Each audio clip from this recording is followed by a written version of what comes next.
We move on to our next paper, Deep Dive into the Egyptian Home and Personal Care Industry and Potential for Malaysian Palm Oil. To be presented by Mr. Mohammed Radwan, the CEO of Oleo Masr, a leading oleochemicals manufacturer in Egypt and the Middle East. A part of the Oil Tech Group with over 20 years of experience in business development and executive management in the region. Mr. Mohammed Radwan has profound understanding of global oleochemicals and oils and fats industry value chain. Over to you, Mr. Mohammed Radwan. I leave the stage.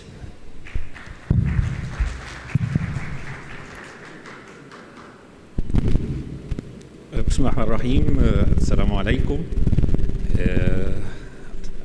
Good afternoon, ladies and gentlemen, and welcome to guests from abroad. First of all, I want to thank MPOC and all Malaysian institutes for giving me this opportunity to talk to you today. My name is Mohammed Radwan, and I am the Chief Executive Officer of Oleo Masr. Oleo Masr is a leading oleochemical plant. It produces distilled fatty acids, fractionated fatty acids, distilled glycerin, soap noodles, and specialty oleochemicals, and part of a group of companies working in edible oils, soaps, feed additives since 1940. I will talk to you today about the Egyptian home and personal care industry and the contribution of palm-based oleochemicals in this industry, which leads to a big potential for Malaysian palm oil in the Egyptian market. After that, we'll talk about the challenges and opportunities in this contribution, and I will show a success story and case study supporting the sustainability, and finally the conclusion and call of action. In this piece of land where we stand, we were using personal care and cosmetics since 7,000 years ago.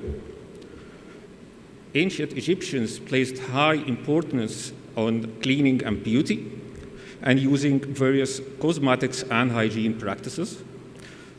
Beauty was a big business in ancient Egypt. It doesn't matter if you are a man or a woman, if you are rich or poor, all the people are using makeup, cosmetics, lotions, and creams, and it was part of the daily life. Vegetable oil were used as a base for mixing other ingredients to produce this personal and home care. And some palm oil substance was found dated on 3000 BC.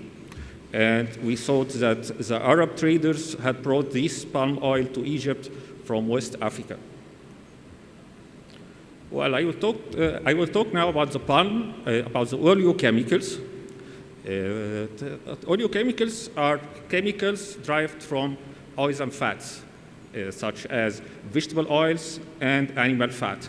And it is the same concept of petrochemicals, which are chemicals derived from petroleum. But of course, it has many advantages, such as it's from renewable resources, health and environmental friendly, and supports sustainability, which is a big topic globally nowadays.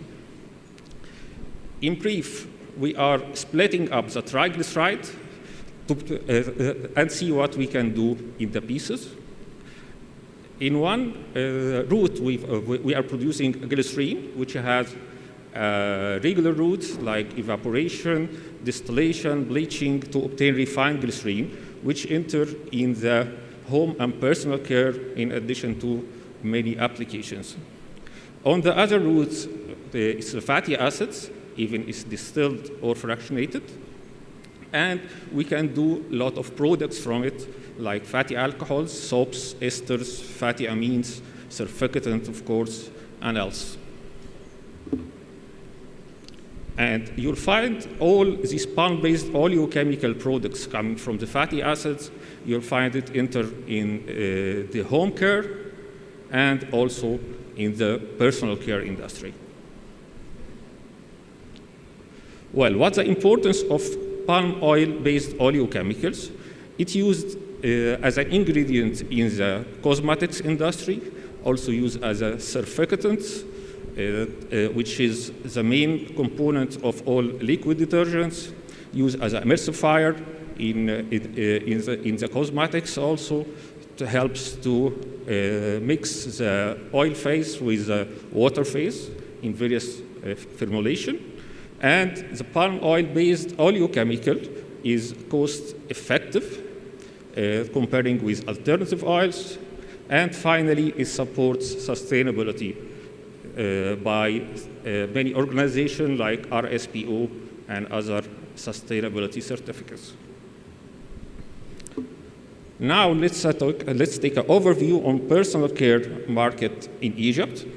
Of course, Egypt has high population, more than 100 million people. The revenue in the cosmetics market is projected to reach $900 million by end of this year, with expected compound annual growth by 7.5% from 2024 to 2028. When considered, the population size per person revenue in Egypt is estimated to be 7.8% per person, $7.8 US per person, and 86 of the sales of the cosmetic market come from non-luxury segments, although we have also a demand for luxury segments here in Egypt. Now this figure shows us the utilization of individuals in the care products upon the category of its personal care or beauty care, health care, and household.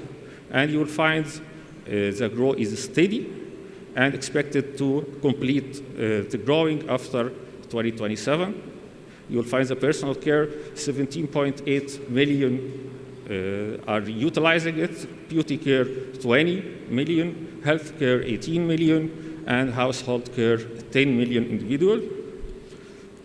Expected to reach in 2027 is 23 in personal care, 26 in beauty care, 24 in health care, and finally around 15 million in household care.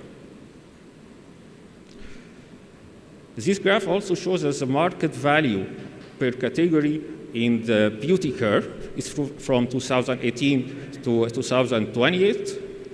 You will find it's also divided by categories: eye care, face, lips, nails, and natural cosmetics. And we will find also a consistent growth starting in 2018 from $500 million reached to $1.2 billion in 2028. And you will find the eye care is the highest category. Now let's move to home care and household cleaners. The revenue of this market is projected to reach $500 million in 2024, and also with compound annual growth rate about 3% from 2024 to 2028. Looking at the per capita perspective, in 2024, each person in Egypt generates revenues of $4. And of course, due to the increasing awareness about the hygiene and the cleaning after the COVID, the demand of household and cleaners is expected to surge. This bar chart shows us the annual market value for the household cleaners from 2018 to 2028. It started from $300 million and reached to $500 million in 2028. And you will find 2020 and 2021 the highest numbers, this because of the COVID period. Now, when we look to the key player and consumer preferences, there is both multinational and local manufacturers here in Egypt. The multinationals is like L'Oreal, Unilever, Procter & Gamble, Colgate, Palmolive, and parallel with the local manufacturer, they are covering most of consumer needs. And these companies compete through product innovation, branding, distribution channels, and marketing strategy. And for the purchasing habit, is here in Egypt affected by the culture, economic, and social factor. Now, what's the economic factors affecting product consumptions and raw materials imports?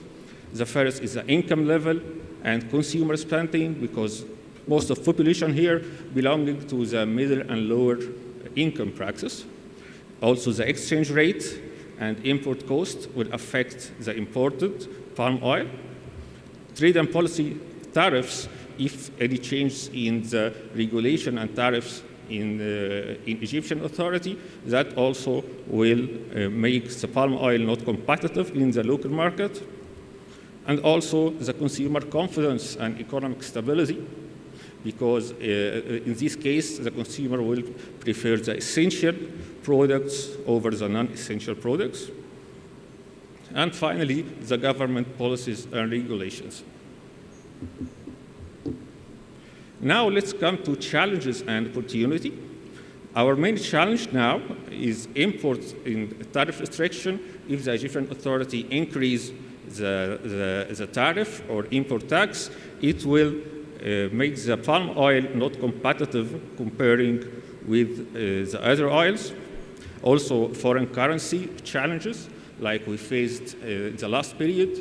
And at the end, the certification requirement, if there is any requirement or quality certifications or specific standards, that will make it costly and complex, especially for the small manufacturer.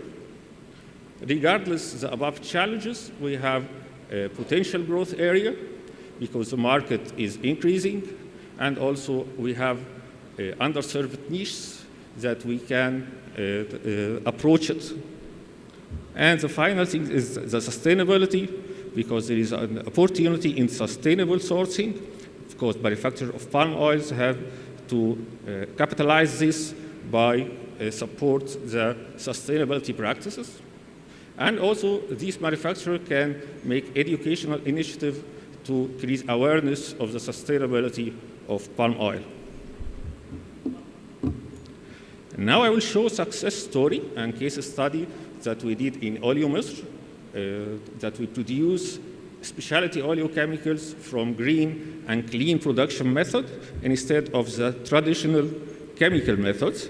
As you see, the enzymatic process that we use to produce these oleochemical products is less in process step, also less in temperature and energy, and also in consumption. As you see here, in the left-hand side, you will find the difference between the chemical process and the enzymatic process. In the right-hand side, we found the product specification is typically the same, but with no byproduct and waste, and with water consumption reduction, and energy reduction, and greenhouse gases reduction. Since it's not a technical conference, so this is improve the process of the production with enzymatic methods. And it's produced, many esters are used in the personal and home care,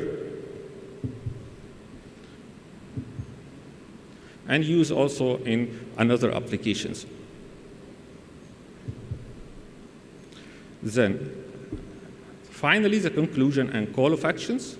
The conclusion is the Egyptian market, with its significant population and growing preference for natural and sustainable products, present a potential opportunity for palm oil-based home and personal care products. Malaysia, as a leading producer of palm oil, is well positioned to meet the demand through sustainable practices. Oleomisr's commitment to clean production and its role in supporting the use of sustainable palm oil in the industry as a role model of green chemistry and eco-friendly oleochemical company.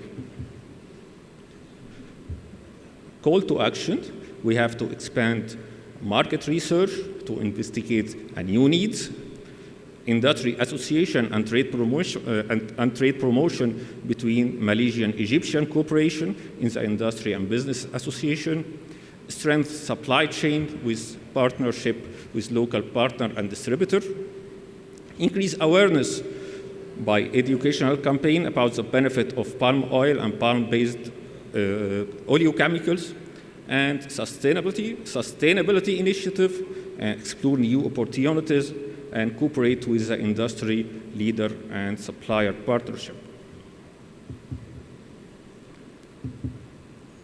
As I was informed by my friends in MPOC, that the palm oil, the source of palm oil is not Malaysian origin, it's from West Africa and moved to Malaysia by the British.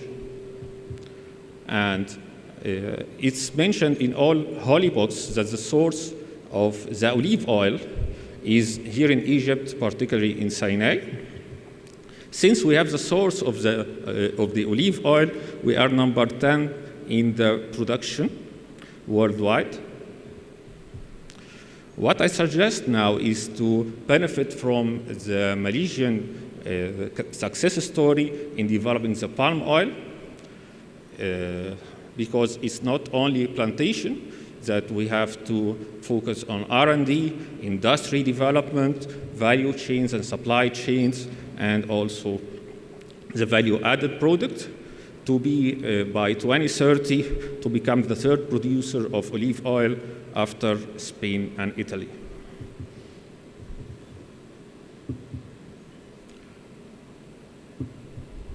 This is our aim to reach in Sinai in 2030. Thank you so much. Please, if you have any questions.